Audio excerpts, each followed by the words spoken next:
প্রিয় ভাই, বিয়ে করলে বাচ্চা হয়, বিয়ে না করলে বাচ্চা হয় না। তো এটা যেমন চিরন্ত সত্য কথা যে বিয়ে না করলে বাচ্চা হবে না। তো আমাদের কিছু শুভাকাঙ্ক্ষী আছে যারা আমাদেরকে বলে যে হুজুর অমুক লোক বিদেশ আছে, তাকে দেশে নিয়ে আসতে চাচ্ছি, কিন্তু সে যে আসবে তার কাছে প্লেন ভাড়াটা নাই। তা আপনি আমার কাছ থেকে তদবিরটা করবেন, তো সে কিভাবে আসবে? তাহলে একটা পথ তো তাকে খুলে দিতে হবে। আমার কথা নিশ্চয়ই বুঝতেছেন।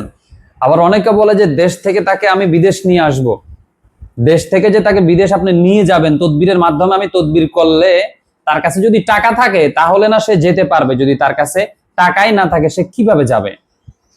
তো এই এই ধরনের কিছু তদবিরের কাজ করার জন্য আমাদের কিছু শুভাকাঙ্ক্ষী আসে। তো এই জন্য আমি এটা আসলে ক্লিয়ার করে দিচ্ছি, ওর কাছে টাকা থাকলে পরে ও যেতে পারবে, টাকা থাকলে পরে ও আসতে পারবে। আবার কিছু সংখ্যক লোক বলেন যে হুজুর আমি ধরেন কোনো ব্যক্তির কাছ থেকে সে ভিউজ অ্যামাউন্ট বা বিগ অ্যামাউন্ট টাকা পাবে, হাওলাত দিয়েছে, এখন দিচ্ছে না, তার কাছ থেকে টাকাটা উদ্ধার করতে চাচ্ছে। সাপোজ আপনি আমাকে টাকা দিয়েছেন, এখন উদ্ধার করতে চাচ্ছেন। আমি তদবির করলাম টাকাটা দেওয়ার জন্য, কিন্তু তার কাছে টাকাটা নেই, দিবে কোত্থেকে? সে চুরি করে দেবে? এই জন্য এই বিষয়গুলো আপনাকে আগে কনফার্ম হতে হবে, আপনাকে আগে জেনে নিতে হবে।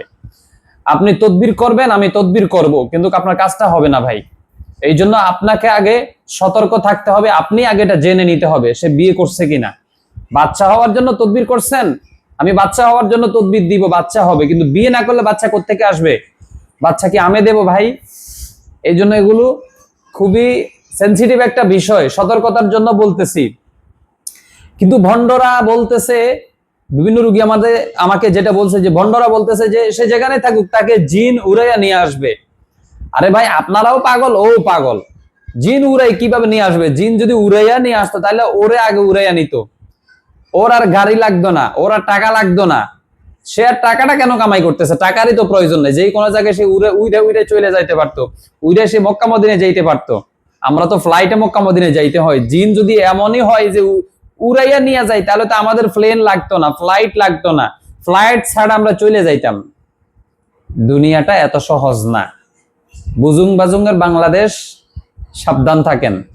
সর্বশেষ কথা, যারা আমাকে হোয়াটসঅ্যাপে মেসেজ দিয়ে রেখেছেন তারা দয়া করে আমাকে কল দেওয়ার চেষ্টা করবেন। আপনাদের মেসেজগুলো তো আমি দেখি, তবুও যদি দেখেন যে 24 ঘন্টার মধ্যে মেসেজটা রিপ্লাই হচ্ছে না, আমাকে সরাসরি কল দিবেন। আমি ইনশাল্লাহ ফাঁকে ফাঁকে কলগুলো আপনাদের রিসিভ করব। এই যে অনেক ভাই ইমুতে মেসেজ দিচ্ছে, হোয়াটসঅ্যাপে মেসেজ দিচ্ছে, আমি সময় করে সবার সাথে কথা বলতেছি, তাদের মেসেজগুলো রিপ্লাই দিচ্ছি।